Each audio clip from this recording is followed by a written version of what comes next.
सभी को मेरा नमस्कार। कैसे हो भाई आप लोग? ठीक हो, बढ़िया हो, पढ़ रहे हो ना, पढ़ाई लिखाई चल रही है? तो चलिए आज मैं आप लोगों को ट्रायंगल की अगली क्लास को लेकर चलूँगा और आज मैं आप लोगों को ट्रायंगल का डे 10 लेकर चलूँगा। आज त्रिभुज की ये 10वीं क्लास होगी। कौन सी क्लास होगी? 10वीं क्लास होगी। और आज मैं आप लोगों को पढ़ाऊँगा समरूप त्रिभुज। क्या पढ़ाऊँगा? समरूप त्रिभुज। क्लियर? तो ठीक, मैं मुद्दे की बात करता हूँ, सीधा टॉपिक पर आता हूँ। आप लोग अपना काम करिए, ज़्यादा से ज़्यादा लोगों को क्या करेंगे? जगाएंगे और ज़्यादा से ज़्यादा लोगों के पास इसको शेयर करेंगे। इतना काम मेरे लिए कर दीजिए। तो हमें आज जानना है समरूप त्रिभुज। क्या जानना है? समरूप त्रिभुज, सिमिलर ट्रायंगल। क्या जानना है? Similar triangle. तो कैसे आप जानोगे कि कोई ट्रायंगल सिमिलर है या नहीं है? तो इसकी प्रॉपर्टी आपको जानना पड़ेगा।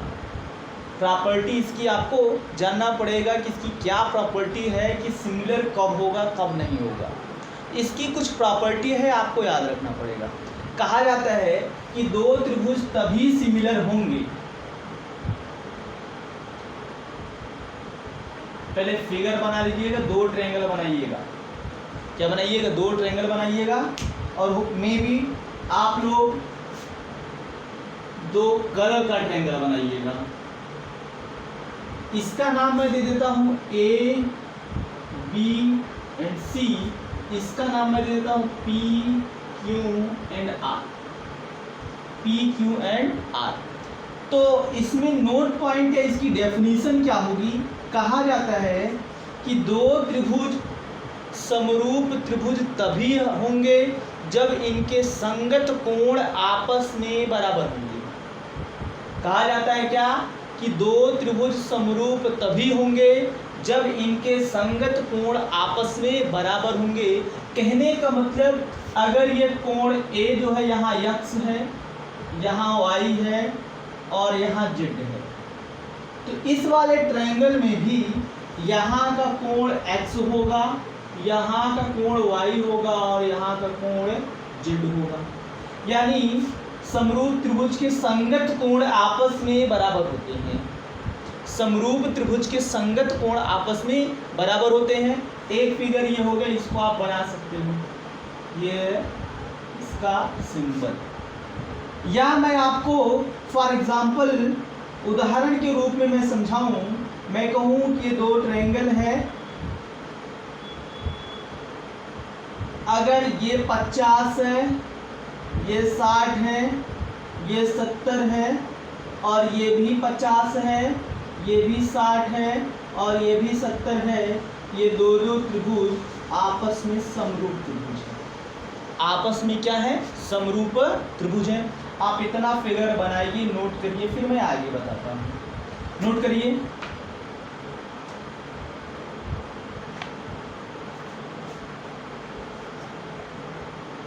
और आज की क्लास बहुत ही महत्वपूर्ण क्लास होगी। जिसको ट्रायंगल के सारे क्वेश्चन नहीं आते हो, कभी कभार ट्रायंगल के क्वेश्चन को लगा नहीं पाता है, कब ये सिमिलरिटी लग जाता है। अगर ये प्रॉपर्टी आज की क्लास को अगर पढ़ लेगा और आज की प्रॉपर्टी याद कर लेगा तो फिर कभी कंफ्यूजन नहीं होगा, वो हमेशा लगा रह जाएगा।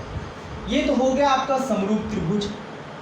क्या होगा? लेकिन एक बात है, कहा जाता है कि समरूप त्रिभुज होने के लिए यह आवश्यक नहीं है कि उसकी संगत भुजाओं की लंबाई आपस में बराबर हो। हमने क्या बोला? समरूप त्रिभुज होने के लिए यह आवश्यक नहीं है कि उसकी संगत भुजाओं की लंबाई आपस में बराबर हो। कहने का मतलब, जरूरी नहीं है ये वाली भुजा बराबर हो इस वाली भुजा के, ये वाली भुजा बराबर हो इस वाली के, और ये वाली भुजा बराबर हो इस वाली भुजा की। यह जरूरी नहीं है या यह आवश्यक नहीं है। तो नीचे नोट लिखिएगा, नीचे नोट लिखिएगा, समरूप त्रिभुज होने के लिए, समरूप त्रिभुज होने के लिए यह आवश्यक नहीं है कि, समरूप त्रिभुज होने के लिए यह आवश्यक नहीं है कि उसकी संगत भुजाओं की लंबाई, उसकी संगत भुजाओं की लंबाई आपस में बराबर हो। उसकी संगत भुजाओं की लंबाई आपस में बराबर। क्लियर। अब देखो जैसे मैं कह दूं कि अगर ये 6 और ये मैं कह दूं ये 6 है, ये 8 है, ये 10 है, और मैं कह दूं ये 3 है, ये 4 है, ये 5 है। भुजाएं बराबर नहीं हैं, लेकिन फिर भी यह समरूप त्रिभुज है, यह समरूप त्रिभुज है। इतनी बात आपको समझ में आई कि नहीं? तो भाई देखो, मैं एक ही चीज़ को 4 बार 5 बार रिपीट करके बता रहा हूँ, वो इसलिए कि आपको मैं सिखाने का काम कर रहा हूँ, आप लोग सीख जाइए। मेरा काम है आप लोगों को सिखाना, जिससे एक बार मेरे से पढ़ने के बाद आपको कहीं मैथ पढ़ने की आवश्यकता ना हो, केवल क्वेश्चन को लगाने की आवश्यकता हो, दोबारा कहीं कोचिंग ज्वाइन करने की आवश्यकता ना हो। ठीक, ये हो गया आपका पहला पॉइंट। नोट करिएगा, लिखना अगला पॉइंट। अगला पॉइंट क्या कहता है? अगला पॉइंट कहता है कि यदि दो त्रिभुज आपस में समरूप हैं, क्या बोला हूं? यदि दो त्रिभुज आपस में समरूप हैं, यदि दो त्रिभुज आपस में समरूप हैं तो उनकी संगत भुजाओं की लंबाई, तो उनकी संगत भुजाओं, संगत ऊंचाई एवं संगत मध्यिकाओं, संगत मध्यिकाओं का अनुपात बराबर होता है, का अनुपात बराबर होता है। हमने क्या बोला? यदि दो त्रिभुज, इस टू ट्रायंगल आर सिमिलर, यदि दो त्रिभुज आपस में समरूप हैं तो उनके corresponding side, corresponding height and corresponding median का रेशियो आपस में इक्वल होता है। यदि दो त्रिभुज आपस में समरूप हैं तो उनकी संगत ऊंचाई, संगत भुजाओं, संगत ऊंचाई एवं संगत मध्यिकाओं का अनुपात आपस में बराबर होता है। कहने का मतलब, अगर मैं ये वाली भुजा ले लूं AB, इसकी संगत भुजा AB की क्या होगी? PQ बराबर भुजा BC, ये वाली भुजा QR बराबर भुजा CA, भुजा RP बराबर ऊंचाई इसकी मैं H1 कह दूं, यहां से इसकी ऊंचाई मैं H1 कह दूं और इसकी ऊंचाई H2 कह दूं, तो ये संगत ऊंचाई H1 बटा H2 बराबर, देखो दूसरा ट्रायंगल हमको बनाना पड़ेगा। सपोज दैट ये दो ट्रायंगल सिमिलर ट्रायंगल हैं, इसकी मीडियन M1 मान लूं और इसकी मीडियन को M2 मान लूं, इनके मध्यिकाओं का जो अनुपात होगा ये भी क्या होगा? आपस में बराबर होगा। क्या होगा? बराबर होगा। हमने क्या बोला? एक बात फिर से समझिएगा।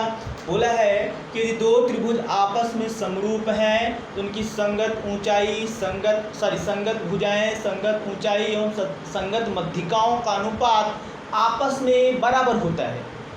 क्या होता है? आपस में बराबर होता है। नोट करिए, फिर अगला पॉइंट लेकर चलता है।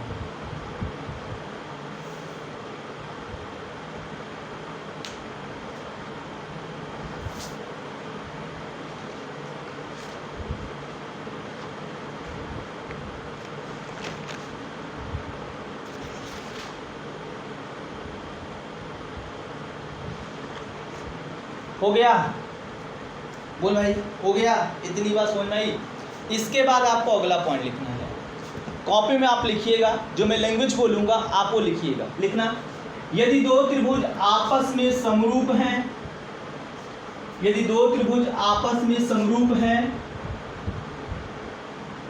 यदि दो त्रिभुज आपस में समरूप हैं तो उनके संगत ऊंचाई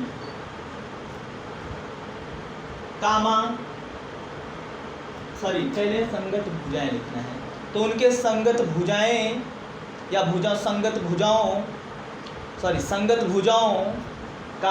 संगत ऊंचाई एवं संगत मध्यिकाओं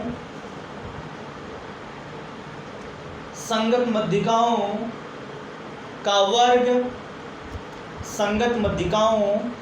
वर्ग त्रिभुज का क्षेत्रफल होता है। संगत मध्यिकाओं का वर्ग त्रिभुज का क्षेत्रफल होता है। इस बात को जरा आप समझिए, इस बात को आप जरा समझेंगे तो कैसे समझेंगे? दो ट्रायंगल बनाइएगा, कॉन्ग्रुएंट है या सिमिलर है,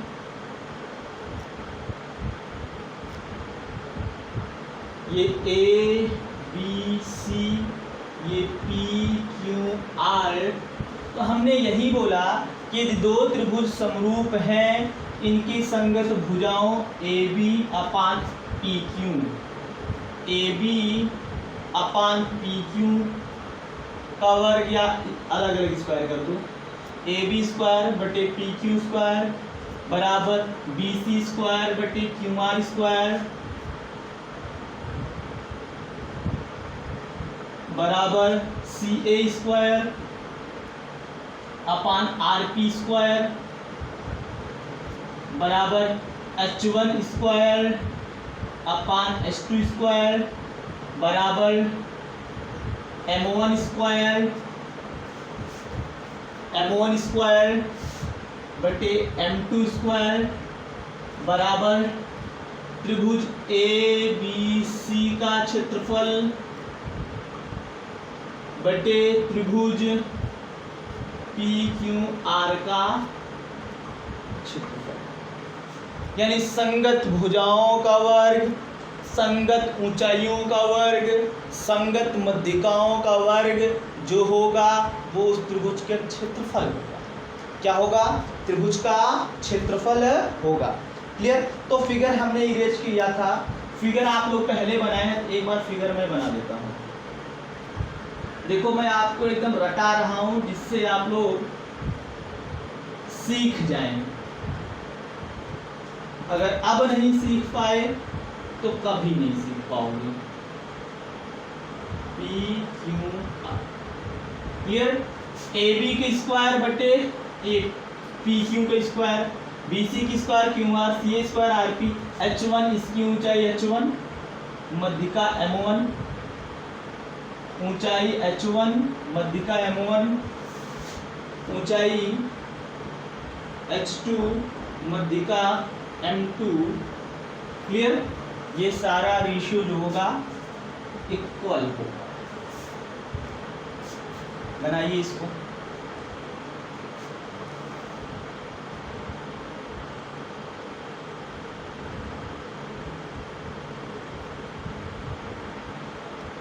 हो गया? अगला पॉइंट लिखिएगा। ये अभी तक जितना पॉइंट बताया हूं इसको रट डालिएगा, क्योंकि बिना इसके आप कुछ कर नहीं पाओगे। लिखना। अब इसको थ्योरम समझो या कुछ भी समझो। लिखना, यदि किसी त्रिभुज ए बी सी,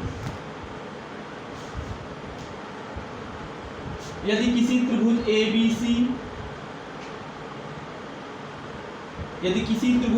सी के किसी भी भुजा के समांतर, यदि किसी त्रिभुज ए बी सी के किसी भी भुजा के समांतर कोई रेखा DE खींचा जाए, रेखा DE खींचा जाए तो दोनों त्रिभुज, तो इस प्रकार बने दोनों त्रिभुज तो इस प्रकार बने दोनों त्रिभुज आपस में समरूप त्रिभुज होंगे। तो इस प्रकार बने दोनों त्रिभुज आपस में समरूप त्रिभुज होंगे। हमने क्या बोला, अगर कोई भी त्रिभुज है, क्या है, कोई भी त्रिभुज है, सपोज दैट हमने ले लिया है ABC, क्या ले लिया है, ABC, और इसके किसी भी भुजा के समांतर, तो मैं BC के समांतर खींच देता हूँ, ये DE खींच दिया। अब देखो ये त्रिभुज बनेगा कौन कौन सा, एक बनेगा ABC, कहोगे त्रिभुज ABC समरूप है त्रिभुज किसके, ABE के, ABE के समरूप है त्रिभुज ABE के। इतनी बात को नोट करिए।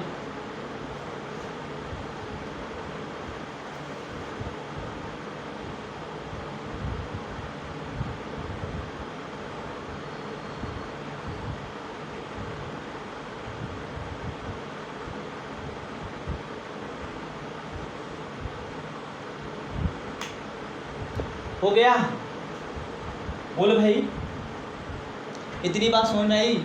जो प्रॉपर्टी इसके पहले लगाया था वही प्रॉपर्टी आप यहाँ लगा सकते हो। क्लियर। अब अगला एक पॉइंट लिखना, यदि किसी त्रिभुज के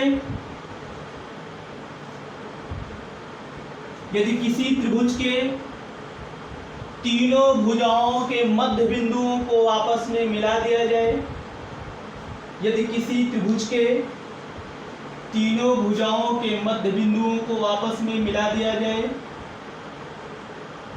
यदि किसी त्रिभुज के तीनों भुजाओं के मध्य बिंदुओं को आपस में मिला दिया जाए, तो इस प्रकार प्राप्त त्रिभुज का परिमाप, तो इस प्रकार प्राप्त त्रिभुज का परिमाप मूल त्रिभुज के परिमाप का आधा होता है। मूल त्रिभुज के परिमाप का आधा होता है। मूल त्रिभुज के परिमाप का आधा होता है। क्लियर।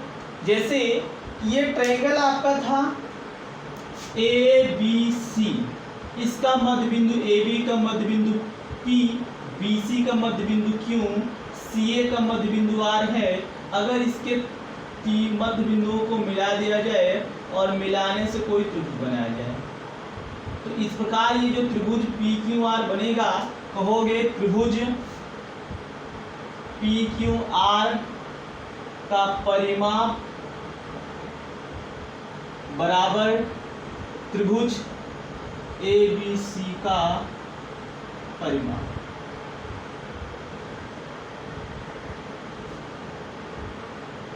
नोट करिए इसको।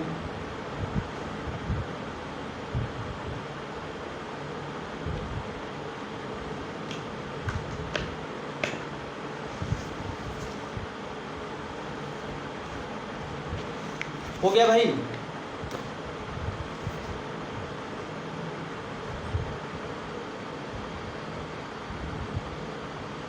बोलो इतनी बात समझ में आई कि नहीं आई। और आराम से स्लोली पढ़ा रहा हूँ, आपको आना चाहिए। अब देखो ये पेरीमीटर की बात की गई, लेकिन एरिया की बात की जाएगी तो अगला पॉइंट लिखना। सारे पॉइंट्स मैं लिखवा देता हूँ, और जो अगला पॉइंट लिखवाने जा रहा हूँ वो बेहद इंपॉर्टेंट है, कई राउंड आ चुका है। लिखना, यदि किसी त्रिभुज के तीनों भुजाओं के मध्य बिंदुओं को, यदि किसी त्रिभुज के तीनों भुजाओं के मध्य बिंदुओं को आपस में मिला दिया जाए, यदि किसी त्रिभुज के तीनों भुजाओं के मध्य बिंदुओं को आपस में मिला दिया जाए, तो इस प्रकार बने त्रिभुज या इस प्रकार प्राप्त त्रिभुज का क्षेत्रफल, तो इस प्रकार प्राप्त त्रिभुज का क्षेत्रफल मूल त्रिभुज के क्षेत्रफल का 1/4 होता है। तो इस प्रकार प्राप्त त्रिभुज का क्षेत्रफल मूल त्रिभुज के क्षेत्रफल का 1/4 होता है। क्या होता है? 1/4 होता है। देखना, हमने क्या बोला कि जो त्रिभुज ABC है इसके मध्य बिंदु PQR है। ये जो ट्रायंगल बन रहा है आपका PQR, इसका जो एरिया होगा कहोगे एरिया ऑफ ट्रायंगल PQR, यानी त्रिभुज PQR का क्षेत्रफल जो होगा वो होगा 1/4 त्रिभुज, मूल त्रिभुज मतलब ABC, 1/4 त्रिभुज ABC का क्षेत्रफल।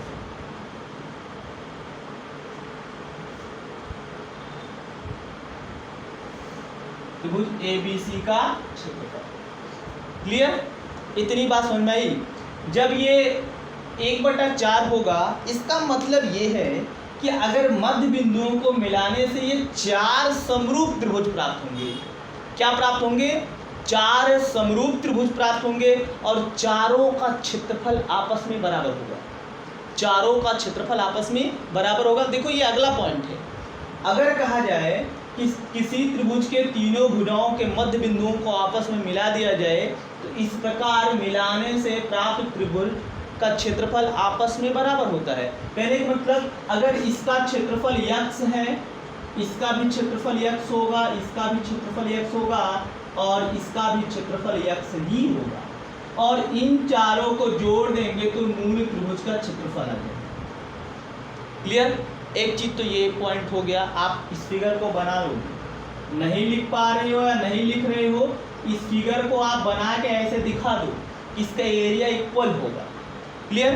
अब देखो इसमें क्वेश्चन क्या पूछा, या कई राउंड क्वेश्चन बदल बदल के पूछता है कि कहता है यदि किसी त्रिभुज के तीनों भुजाओं के मध्य बिंदुओं को आपस में मिला दिया जाए तो मिलाने से प्राप्त त्रिभुज का क्षेत्रफल, इट मीन्स PQR का क्षेत्रफल मूल त्रिभुज के क्षेत्रफल का कितना परसेंट होगा?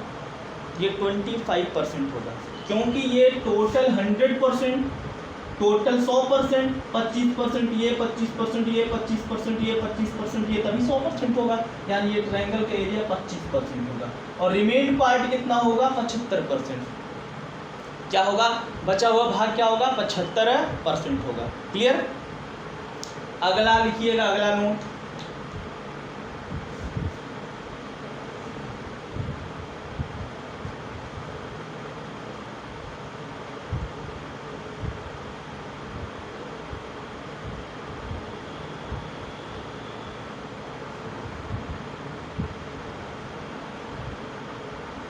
अगला पॉइंट क्या है? अगला पॉइंट ये कहा जाता है यदि किसी त्रिभुज के केंद्र से, सपोज दैट ये इसका केंद्र है, कौन सा केंद्र है पता नहीं, ठीक, कहा जाए कि अगर किसी त्रिभुज के केंद्र से तीनों शीर्षों को मिला दिया जाए। आप अपनी कॉपी में अभी नोट लिखना। मैंने क्या बोला? यदि किसी त्रिभुज के केंद्र से तीनों शीर्षों को मिला दिया जाए, आप इस शीर्ष को मिलाइए,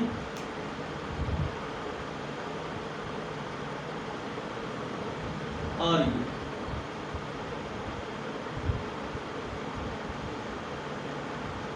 ठीक, हमने क्या बोला? यदि किसी त्रिभुज के केंद्र से तीनों शीर्षों को मिला दिया जाए तो मूल त्रिभुज क्षेत्रफल के आधार पर 3 बराबर भागों में विभाजित हो जाता है।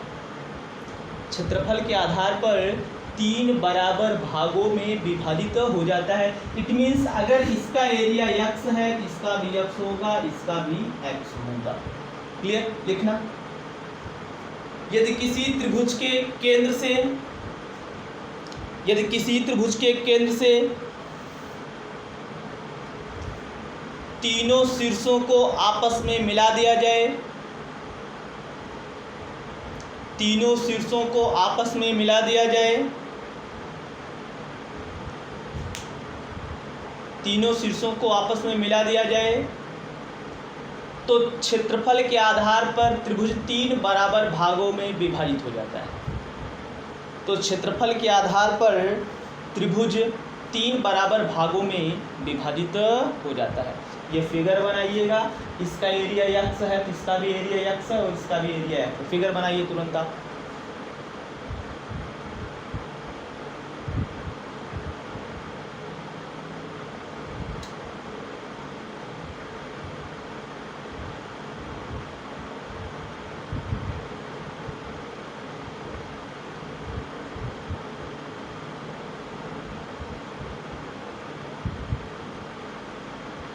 हो गया, बोलो भाई। अब देखो अगला पॉइंट क्या है, यहीं से अगला पॉइंट आएगा। अगला पॉइंट ये कहता है कि अगर किसी त्रिभुज के केंद्र से, किसी त्रिभुज के केंद्र से तीनों भुजाओं पर लंब खींचा जाए, क्या खींचा जाए, लंब खींचा जाए और उनके शीर्षों को मिला दिया जाए, तो देखो अगर ये इसका केंद्र है, यहाँ से इस पर मैं लंब डाल दूं, यहाँ से इस पर लंब डाल दूं और यहाँ से इस पर लंब डाल दूं, ठीक, और केंद्र से तीनों शीर्षों को मिला दूं, मतलब ये शीर्ष मिला दिया, ये शीर्ष मिला दिया, ये शीर्ष मिला दिया, ये त्रिभुज जो है 6 बराबर भागों में विभाजित हो जाता है। त्रिभुज कितने बराबर भागों में विभाजित होगा, 6 बराबर भागों में विभाजित हो जाएगा। कहने का मतलब अगर इसका एरिया x है, इसका भी x होगा, इसका भी x होगा, इसका भी x होगा और इसका देखो 1 2 3 4 5 6 बराबर भागों में विभाजित हो जाए। क्लियर, आप लिखनी है थ्योरम लिखनी है, इसको बना लीजिए।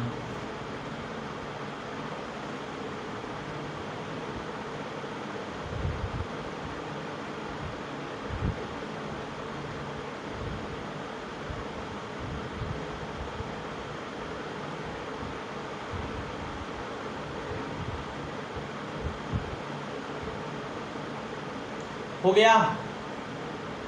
अगला पॉइंट क्या कहता है, अगला पॉइंट ये कहता है, इसको मिटाना पड़ेगा।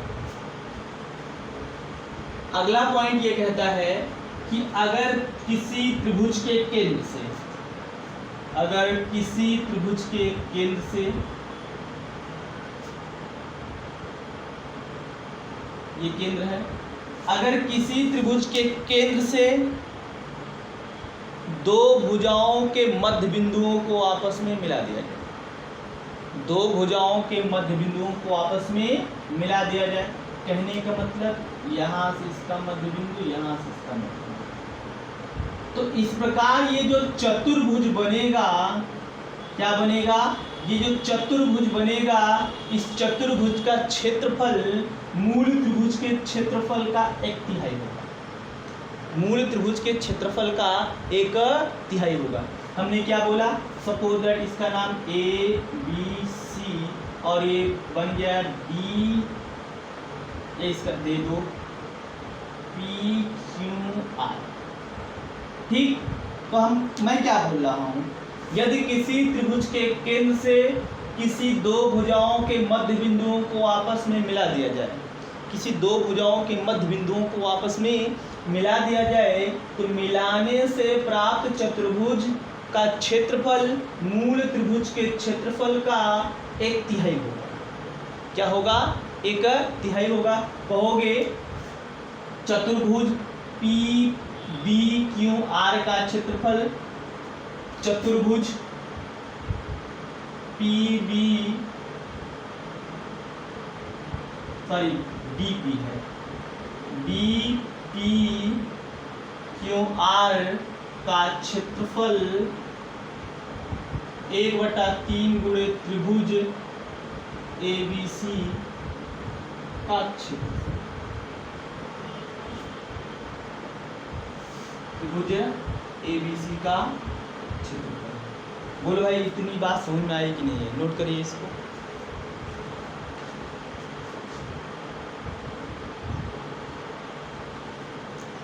हो गया, बोलो भाई अगला पॉइंट लिखिएगा।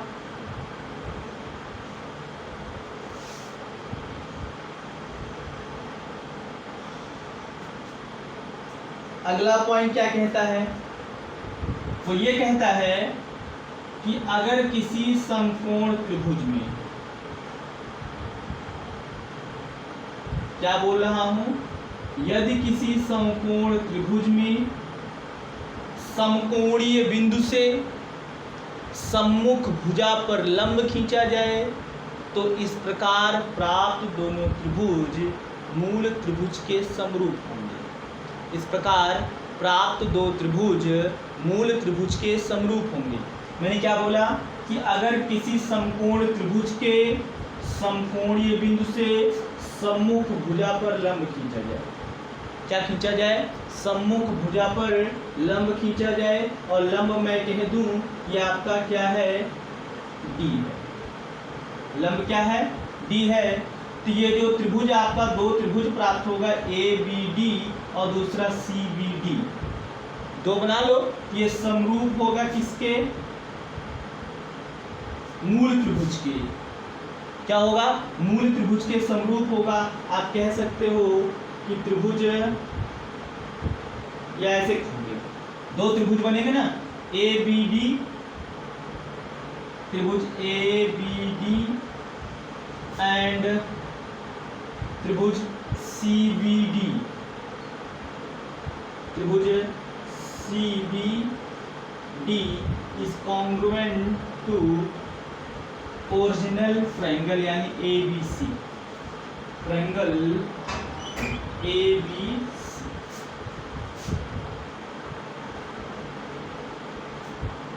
क्लियर, यानी ये वाला जो ट्रायंगल और ये वाला जो ट्रायंगल है, ये दोनों आपस में समरूप तो होंगे, लेकिन साथ ही साथ ये मूल त्रिभुज के समरूप भी होंगे। क्लियर, नोट करिए। अब इसमें एक पॉइंट आता है, उस पॉइंट को आप नोट करिएगा, वहां से क्वेश्चन आता है, यहाँ से तो नहीं आएगा, वहां से क्वेश्चन आता है। वो क्या है, अगर ये मैंने यहाँ से इस पर लंब डाला, अगर हमसे पूछ ले कि भुजा CD की लंबाई बताइए,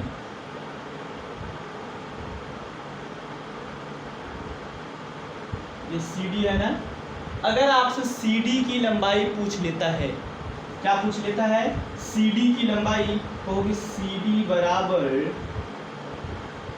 बराबर, अब ये D के सामने कौन सी भुजा है, BC, तो होगी BC का स्क्वायर अपान AC, टोटल कर्ण ये लिखो, क्या लिखोगे, कर्ण लिखोगे। अगर आपसे CD ना पूछ के AD पूछ ले, कह दे AD बराबर, तो AD बराबर क्या होगा, AB का स्क्वायर, यानी ये D के सामने ये वाला होगा ना, AB का स्क्वायर अपान कर्ण AC। ये दो पॉइंट है, इसको याद रखिएगा, चाहे जैसे भी करके आप इसको याद रखिएगा। यहाँ से क्वेश्चन आते हैं, यहाँ से क्वेश्चन आते हैं, इसका मतलब ये है कि इस थ्योरम से क्वेश्चन आता है। ठीक, अगर आपसे पूछे कि कोई समकोण त्रिभुज है, समकोणीय बिंदु से सम्मुख भुजा पर लंब डाला गया और हमें CD की लंबाई बताइए, क्या बताइए, CD की लंबाई बताइए, तो CD की लंबाई क्या होगी, BC का स्क्वायर बटे AC। अगर आपसे AD की लंबाई पूछता है, कहोगे AB का स्क्वायर बटे क्या हो जाएगा आपका, AC, AB का स्क्वायर बटे AC। नोट करिए, पहले मैं इसी पर क्वेश्चन करा देता हूँ, इसी पर क्वेश्चन करा देता हूँ, तो आप लोगों को अच्छे से समझ में आ जाएगा। लिखना क्वेश्चन, ध्यान से लिखिएगा, अच्छे से क्वेश्चन समझ में आएगा, आप लोग कर ले जाओगे। लिखना, एक समकोण त्रिभुज, एक समकोण त्रिभुज ABC, एक समकोण त्रिभुज ABC जिसमें AB, एक समकोण त्रिभुज ABC जिसमें AB, BC, AB, BC और CA की लंबाई क्रमशः और CA की लंबाई क्रमशः 15 सेंटीमीटर, 20 सेंटीमीटर और 25 सेंटीमीटर है। 15 सेंटीमीटर, 20 सेंटीमीटर और 25 सेंटीमीटर है। आगे लिखना, त्रिभुज के समकोणीय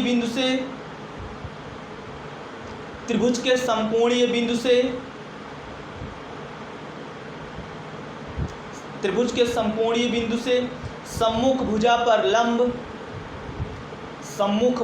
लंब BD खींचा गया, सम्मुख भुजा पर लंब BD खींचा गया, तो बताइए CD की लंबाई क्या होगी? तो बताइए CD की लंबाई क्या होगी? सॉल्व करिए, देखते हैं कितने लोगों का सही जवाब आता है। क्या बोल रखा है? बोल रखा है कि एक ट्रायंगल ABC, क्या बोल रखा है? एक ट्रायंगल है ABC, तो चलो ABC है। बोला है कि इसमें इसकी लंबाई क्रमशः AB BC CD, ये बोल रखा है 15 20 और ये 25, 15 20 और 25, और बोला है कि त्रिभुज के समकोणीय बिंदु से सम्मुख भुजा पर लंब BD खींचा गया, तो CD की लंबाई बताइए। किसकी लंबाई बताइए? CD की लंबाई बताइए। तो आप कहोगे CD बराबर, अगर आपसे CD पूछता है तो ये D के सामने की भुजा ये BC होगा और इसका वर्ग कर देना। BC का वर्ग मतलब 20 के स्क्वायर, 20 के स्क्वायर मतलब 20 गुणे 20 बटा, और ये AC है आपका 25। इसको कैलकुलेट करोगे, ये 5 पंजे 25, 5 चौके 20, 5 का 5, 5 चौके 20, 4 चौके 16, यानी CD की लंबाई कितना हो जाएगा? 16 सेंटीमीटर। लेकिन अगर आपसे बाई द वे ये पूछ लेता कि AD की लंबाई बताइए, क्या पूछ लेता? AD की लंबाई बताइए, तो आप क्या बताते? AD की लंबाई, AD बराबर, तो AD यानी D के सामने की भुजा कितना है? AB का स्क्वायर कितना हो जाएगा? 15 गुणे 15 बटे AC कितना है? 25 है। बाकी कैलकुलेट करो, 5 या 15, 5 पंजे 25, फिर 5 का 5, 5 या 15, AD बराबर कितना हो जाएगा? ये आपका 9 सेंटीमीटर। कितना हो जाएगा? 9 सेंटीमीटर। क्लियर? अगला लिखिएगा क्वेश्चन, लिखना, एक समकोण त्रिभुज ABC, एक समकोण त्रिभुज ABC, एक समकोण त्रिभुज ABC जिसमें समकोण बनाने वाली भुजाओं की लंबाई, जिसमें समकोण बनाने वाली भुजाओं की लंबाई 12 सेंटीमीटर, जिसमें समकोण बनाने वाली भुजाओं की लंबाई AB व BC की लंबाई क्रमशः, AB व BC की लंबाई क्रमशः 12 सेंटीमीटर व 16 सेंटीमीटर है। 12 सेंटीमीटर व 16 सेंटीमीटर है। AB और BC की लंबाई 12 सेंटीमीटर व 16 सेंटीमीटर है। आगे लिखना, यदि त्रिभुज के समकोणीय बिंदु से, यदि त्रिभुज के समकोणीय बिंदु से सम्मुख भुजा पर, समकोणीय बिंदु से सम्मुख भुजा पर लंब BD खींचा जाए, लंब BD खींचा जाए, तो बताइए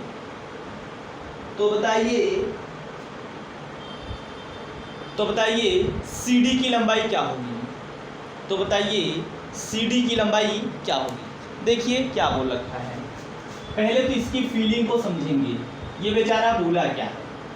बोला है कि एक समकोण त्रिभुज है जिसमें समकोण बनाने वाली भुजाओं की लंबाई AB व BC की लंबाई क्रमशः 12 और 16 दे रखा है। क्या दे रखा है? 12 और 16। इट मीन्स अगर आप ट्रायंगल बनाते हो, राइट एंगल ट्रायंगल बनाते हो, तो ये आपको दे रखा है कितना? ये ABC और ये आपको 12 दे रखा है, ये 16 दे रखा है। फिर आगे बोल रखा है कि त्रिभुज के समकोणीय बिंदु से सम्मुख भुजा पर लंब BD खींचा गया, ये लंब BD खींचा गया, तो हमसे CD की लंबाई पूछ रखा है। किसकी लंबाई? CD की लंबाई पूछ रखा है। CD बराबर क्वेश्चन मार्क। अब आप बताओ कि जब ये 12 है, ये 16 है, पाइथागोरस थ्योरम से या पाइथागोरियन ट्रिपलेट से ये कितना हो जाएगा? 20 हो जाएगा। कितना हो जाएगा भाई? 20 हो जाएगा। यानी AC निकालोगे तो ये 20 हो जाएगा पाइथागोरस थ्योरम से। अब हमसे पूछ रखा है CD की लंबाई, तो मैं कहूँगा CD बराबर अब सी डी बचा है, सी डी पूछा है तो किसका स्क्वायर निकालोगे, बी सी की स्क्वायर। तो बी सी की स्क्वायर मतलब कितना हो जाएगा, 16 गुणे 16 और बेटे कितना ए सी मतलब 20।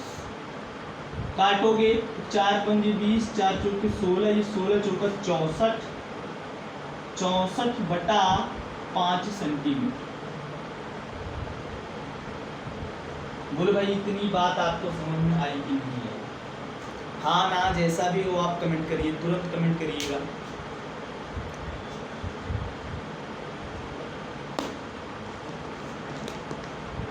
क्लियर? लिखना है, एक दूसरा क्वेश्चन लिखना, आप लोग लिखना, आगे लिखना। दो त्रिभुज ए बी सी और पी क्यू आर आपस में समरूप है। दो त्रिभुज ए बी सी और पी क्यू आर आपस में समरूप है।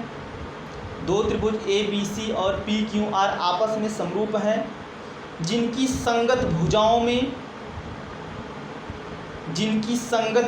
में 2:3 का अनुपात है। जिनकी संगत भुजाओं में 2:3 का अनुपात है। तो बताइए इनके क्षेत्रफलों में क्या अनुपात होगा? तो बताइए इनके क्षेत्रफलों में क्या अनुपात होगा? हमसे ये बोल रखा है कि दो ट्रायंगल हैं जो सिमिलर हैं। क्या है? सिमिलर हैं, और एक का नाम ABC है, दूसरे का नाम PQR है, और इनकी करेस्पॉन्डिंग साइड में जो रेशियो दे रखा है वो 3:2 दे रखा है। ठीक, तो ये आप सपोज दैट एक ट्रायंगल बनाओगे ABC। देखो ओरल बताना होता तो मैं बता देता, लेकिन थोड़ा सा आपको समझा के बता रहा हूँ। ABC और ये ट्रायंगल PQR। क्लियर? अब इनकी संगत भुजाओं में रेशियो दे रखा है कितना, 2:3 का। कितना? 2:3 का रेशियो दे रखा है। अब देखो हमसे इनके ट्रायंगल के एरिया में रेशियो पूछ रखा है, तो संगत भुजाएं कौन सा मानोगे, कोई भी मान लो, कह दो कि ये वाली भुजा और इस वाली भुजा का क्या दे रखा है, रेशियो दे रखा है। तो इनके क्षेत्रफलों का जो अनुपात होगा वो होगा त्रिभुज ABC का क्षेत्रफल बटे त्रिभुज PQR का क्षेत्रफल। तो जो संगत भुजाएं हैं, संगत भुजाओं का जो वर्ग होगा वही इसका क्या होगा, एरिया होगा। तो संगत भुजाएं दे रखा है 2 और 3 का रेशियो, इसका वर्ग कर दोगे तो ये 4/9, यानी इनकी संगत क्षेत्रफलों में या क्षेत्रफलों में अनुपात होगा 4:9। क्या होगा? 4:9। एक दूसरा क्वेश्चन लिखना, थोड़ा तेजी से लिखिएगा। दो त्रिभुज ABC और PQR आपस में समरूप है। दो त्रिभुज ABC और PQR आपस में समरूप हैं। आगे लिखना, जिनके क्षेत्रफल क्रमशः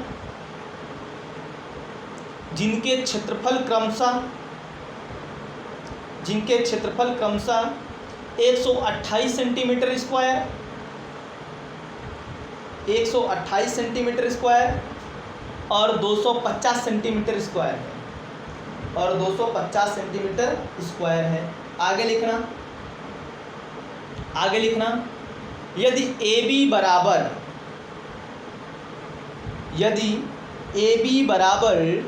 12.5 सेंटीमीटर हो तो, यदि AB बराबर 12.5 सेंटीमीटर हो तो PQ की लंबाई बताइए। तो PQ की लंबाई बताइए। हल करिए, है कुछ नहीं है, बहुत आसान। आप लोगों को लग रहा होगा बहुत लेंदी है, लेंदी नहीं है, आसान है।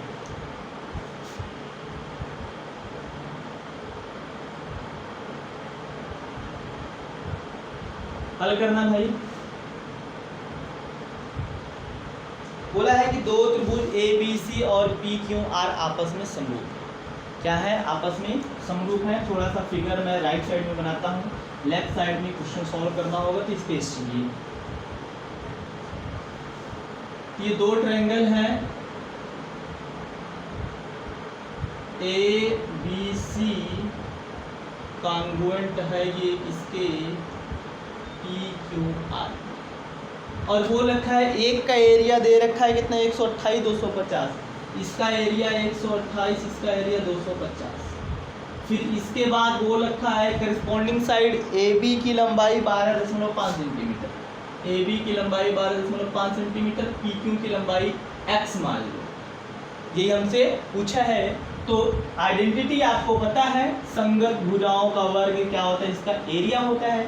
तो त्रिभुज ए बी सी का क्षेत्रफल बटे त्रिभुज पी क्यू आर का क्षेत्रफल बटे संगत ऊंचाई यानी ए बी बटे, अगर ए बी ले रहे हो तो पी क्यू लोगे, ये पी क्यू का स्क्वायर। क्लियर।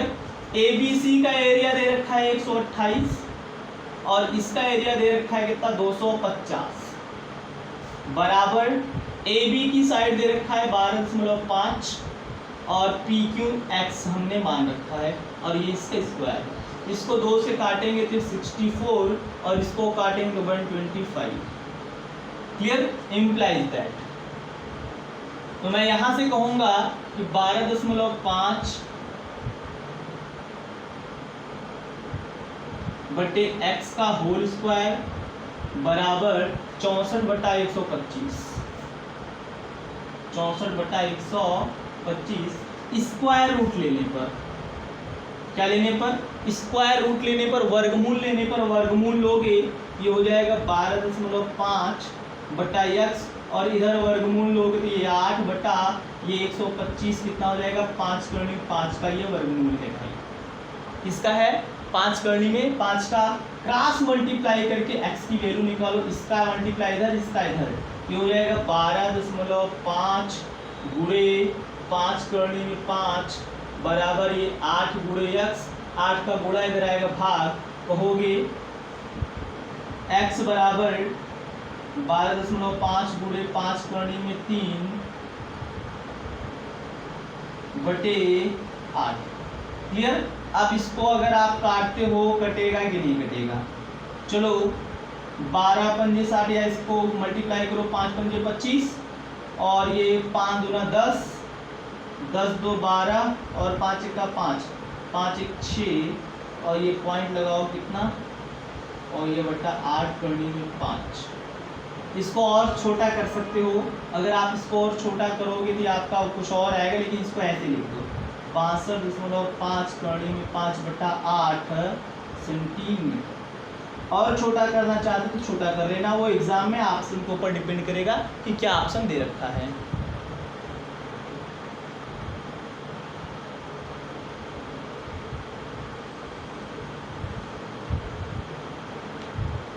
क्लियर, बोलो भाई। तो आज के लिए बस इतना ही। देखो अभी ये संगत भुजा यानी आपका सिमिलर ट्रायंगल का पूरा क्वेश्चन नहीं हो पाया है। अभी आपको थेस थ्योरम भी, इसी में थेस थ्योरम भी है, वो मैं आपको अगली क्लास में लेकर चलूँगा। लेकिन जो लोग कल की क्लास लेंगे वो आज की क्लास को अच्छे से पढ़ लेंगे, एकदम बढ़िया से रिवाइज कर लेंगे, तभी कल की क्लास समझ पाएंगे। नहीं तो मैं थ्योरम लगा दूंगा, बताऊंगा कि ये इस क्लास में बताया हूँ, पिछली क्लास में बताया, तो आप समझ नहीं पाओगे। ठीक, इतना काम कर लेना। दूसरी बात, पढ़ने के बाद अभी पूरा क्लास कर ले रहे हो, जो लोग लास्ट में बने वो लोग फीडबैक देना ना भूलेंगे। आप लोग फीडबैक जरूर दीजिएगा, बताइएगा क्लास कैसी है। आप मेरे लिए इतना काम जरूर करिए। ठीक, तो आज के लिए बस इतना ही। Okay, thank you.